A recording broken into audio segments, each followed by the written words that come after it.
Okay, I am Chris Walton and I am a hypnotherapist and meditation teacher. I'm Dan Keneally, I'm a meditation teacher. Welcome to EXP. We're going to talk about what we've been up to recently. So, Chris, what have you been up to? So a couple of things, they kind of tie in together. One is my own practice. It's been quite somatic. So as in, I've had to move a lot and kind of like not been sat so still. Okay. And just a lot of stuff just needed to move and stretch or sigh out. And it's also kind of tied in with the course, the Unified Mindfulness course that I've taught recently. And we do a bit on movement and flow. And it's just interesting how it's paralleled that. So sometimes you teach something and then that comes up in your own practice. Explain the movement then. Okay, yes. Is it during meditation or is it part of a meditative activity? It's all the time at times. Sometimes I'm just moving more. I think part of it is, 4 years ago I found out I had ADHD and I had lots of nicknames about my leg shaking as a kid, and some of them were a bit dark. Anyway, but yeah, so it's always been there.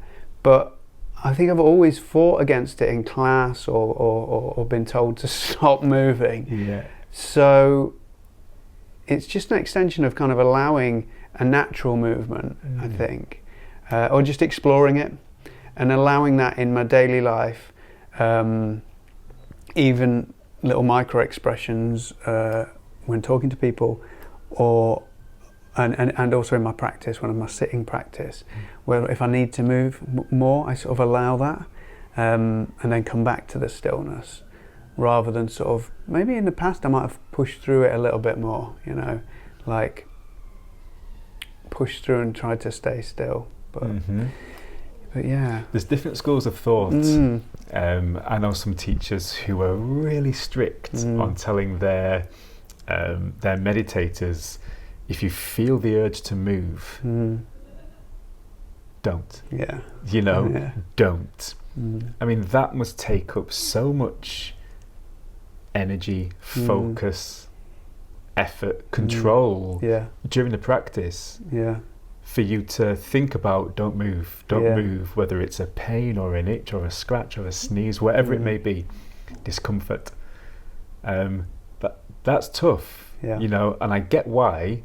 It's because we're committed to this. There's a concentration required, and if that's in a in a focused attention type of meditation, and that's what the practice is about, then great. But like you, when I teach, if people want to move, move. If you want to stretch halfway through, stretch. If you want to shift in your seat, shift.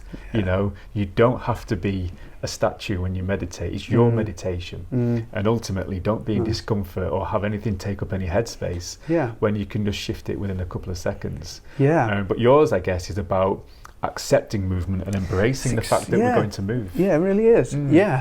And it's interesting. I'll tell you briefly on the course, in the Unified Mindfulness course. They have a couple of things they have a couple of topics that kind of fit into this really nice. They actually have one called Auto Move. Okay. So that is just this noticing the simple movement in the body, whether that's the breath or the eyes moving or the jaw moving, or we also do an exercise where we walk around with our eyes open, and just kind of walk in a way that's just look at all the muscles that are moving without us consciously moving them and just letting them move. So I've not really seen that in other practices, and it's just a really interesting thing. Like when we did the class, we were all just walking around this room just like kids, like just looking around with no aim. And to free yourself to do that was amazing. A form of expression, a form of movement, just like kind of going where the instinct took you. It was interesting because we normally plan everything through, really, what we're doing, where we're going. So to walk with that kind of natural, automatic kind of curiosity was really good, and it obviously it's filtered into my life, and yeah, still exploring that. Yeah. Consciously moving, being mindful of the movement and the feelings that those movements kind of created by. And allowing it too, because like especially if we're in a social setting, we can stay sort of still. We might not express. We'll hold the face. Like we might not try to let ourselves show joy or anger or annoyance. We're always thinking about how we look or how we act, and it's sort of letting go of that guardrail and being free to express. And even when we're sitting in meditation, we can easily, if you kind of got ADHD, or most people have been told to sit still a lot in their lives, you can easily bring that into your sitting practice and bring in a layer of a negative expectation, kind of telling yourself off really. And so it's been fun not to do that, and to work with what needs to move really. If something needs to move, just work with that, breathe into it, and let it flow up and out if it needs to. It sounds quite liberating. It's really liberating. Yeah, the mind. To begin with, the mind can think this is nonsense, really, because it's just moving in weird ways, or breathing and giving certain sounds, like. But it's really liberating. I think often people think meditation has connotations of being quite a restricted activity. Yeah. If you Google meditation and hit Google images, you just see people sat on mountain tops or on beaches like this, and you're thinking they're staying rigidly still. How it looks tough. It looks tough.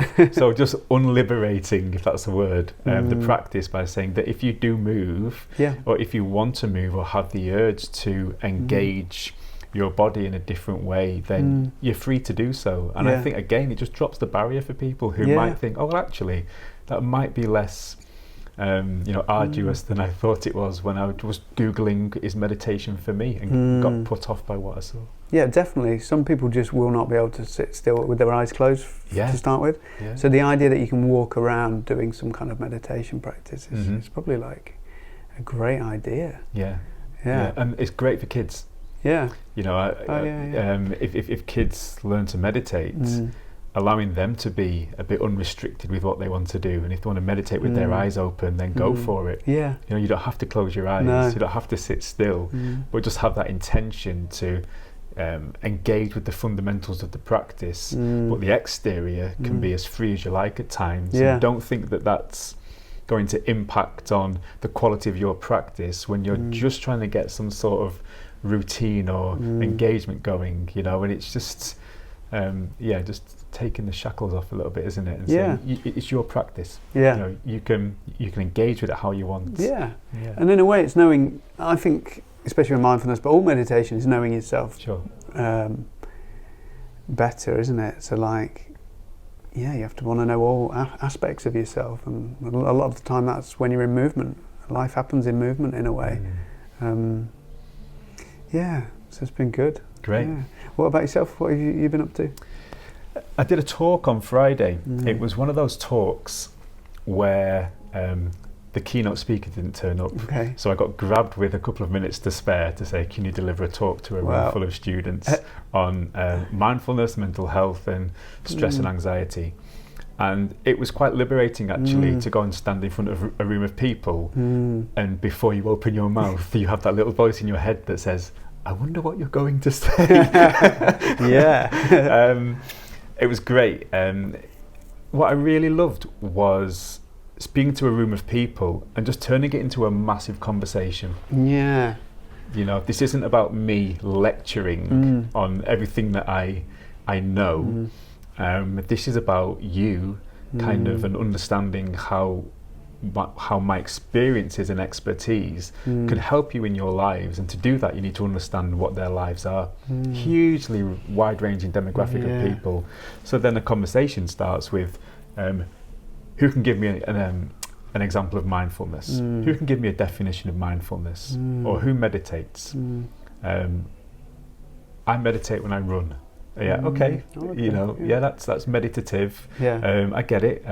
So let's talk about de-stressing then. So de-stressing, you run, this person gardens, this person does K-pop dancing, this person, and all of a sudden you get all these characters and personalities in a room that are engaging with de-stressing activities in very different ways for very different reasons. And then you can tie it all back in with meditation and breath work and mindfulness, and where to find these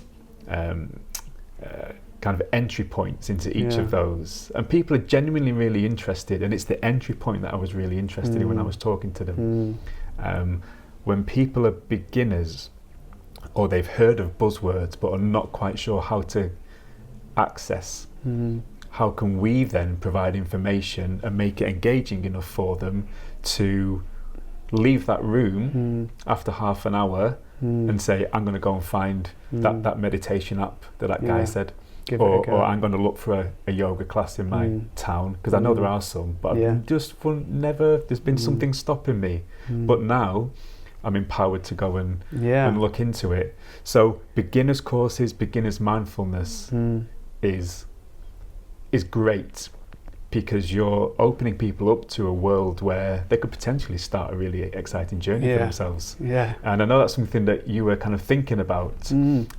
So what are your ideas on beginners mindfulness courses to follow on from the course that you did recently? I've been thinking about that, and there's lots of things going through my mind, but some of it is that people want an experience, so they want to be guided. They might want to go and have this experience a bit like yoga, rather than they learn something to take away. It's just reminding myself that people aren't into it quite as much as me when they first start, perhaps. And so definitely give them an experience if possible. I also like how you were saying there, how you kind of widen their view of meditation, because they probably had a narrow view, and that probably helped them think of different ways they could practice. Raising awareness about different types of meditation, different types of mindfulness activities, different routes into yoga. You know, the fact that there are so many different types of yoga. You know, without going down the philosophical route about what yoga actually is. If we're just talking about the yoga asana poses and the classes and the there's so many of them that people can get access to. So how do they know which one's the right one for them? So just making them aware that there are different options. And my key message at the end was, if you've tried something, or you go on to try something and you don't think it's for you, do not discount that activity. Do not say to yourself, I've done that, it didn't work, I'm never going to try that again. Because it might have been that it just wasn't quite the right time for you, or you didn't find the right teacher, or your level of understanding of what you were doing if you were learning yourself just wasn't quite right at that moment in time. So don't discount anything fully. You can always come back and pick something up at the end, and just keep on being curious about things. And I think by the end, the majority were going to go away and engage in something that they think might give them some benefit. It was a really good energy, and that's what you can create. That's what you want. That's what you can create. You know, really good energy. People leaving the room thinking, I'm going to take some good action here. I'm going to go and look into something that I can do for myself. And I mean, if we can collaborate on some kind of beginners community, beginners course, you know, accessibility, you know, make it engaging. I think it would be really, really useful, because we know that the need is there, and people just want to know how they get into it. You know, if we can just be that trampoline that people jump on and we spring them into the next part of what they want to do. Perfect. Definitely. And we've been running our meditation meetup, and it's been great. And I was going to say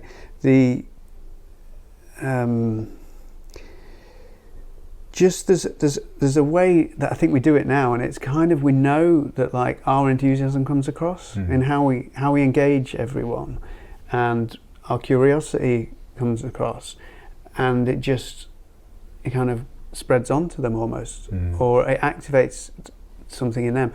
So is this knowing that maybe everyone has this inclination to want to know themselves better, or to. So when we say meditation, it means part of that is knowing yourself better, or how you interact with the world, or knowing that in a certain way. Yeah, it's very present for me, but I really feel that kind of knowing that it's just a natural thing, and it just sort of magic kind of happens. It really does. It really does. And that increase in self-awareness, I think, is what creeps up on some people. I was speaking to someone the other day, and they said, I've realised that I'm not as self-aware as I thought I was. But I said, the fact that you realised that you weren't as self-aware as you thought you were means that you're quite self-aware. And meditation and mindfulness, you know, as we see, people have this opening up of experience, self-experience, that they maybe haven't seen before.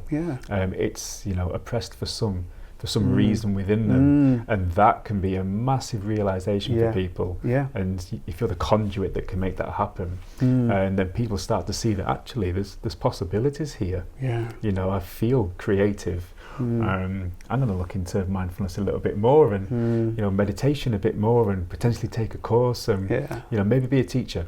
You know, if spread it. You know, I'm going to take this and spread it even further. I like that idea of people being so inspired by something, they're talking about it to other people, and that idea of being kind of filled up with your own kind of, doesn't have to be positivity, but aliveness, that you are kind of spreading it out. And that's one of the notes I was going to make, actually, was about this kind of sending things out. So in my class we did this activity called Feel Good, and it's basically generating feelings of feeling positive and stuff. And towards the end of it, I asked them to sort of send that out into the room, like sunlight or a warm ray of light, or whatever, however they want to do it. And it kind of activates something when you go from trying to generate something in yourself to feeling like you're abundant, and it's just going out and seeing it go out into the world and everyone you interact with. It's like a hack, I think. I just read an article. I think meditators are street lights or street lamps. Nice, You know, there's every few yards there'll be one, but they will light people's way, and you will see. I think it's important for people to realise that even if they're not consciously doing it, people will recognise it in them. Other people will see that they've got something, especially if they know that person. They will see that person's changed. There's a little glow. I know we're using a lot of light analogies here, but you know, there's a bit of a glow about them, or there's something uplifting about them. And often it's just that de-stressing and self-awareness, self-confidence, self-experience that's just kind of growing slowly but surely, and then it becomes more and more visible day by day. Yeah, definitely.